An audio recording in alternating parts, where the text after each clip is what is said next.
కల్తీపై ప్రభుత్వం బాధ్యతారాహిత్యంగా వ్యవహరించిందని ఆరోపించారు మాజీ మంత్రి వేణు. పాల కల్తీపై ప్రభుత్వం ఎప్పటికప్పుడు అప్రమత్తంగా వ్యవహరిస్తోంది అన్నారు. అయితే ఈ ఆరోపణలకు కౌంటర్ ఇచ్చారు ఎమ్మెల్యే ఆదిరెడ్డి వాసు.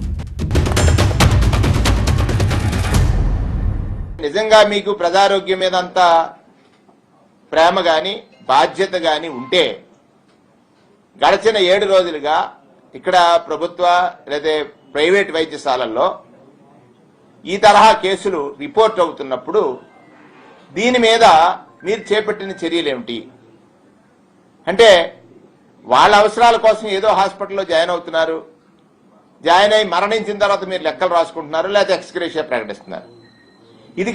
ఇది కాదు కదా ప్రభుత్వ బాధ్యత. అతను ఒక ప్రైవేట్ వ్యాపారి, పాలు వ్యాపారం చేసే వ్యక్తి. అతను చేసిన తప్పు ఈరోజు ఎంతమంది సఫర్ అయి ఉన్నారు.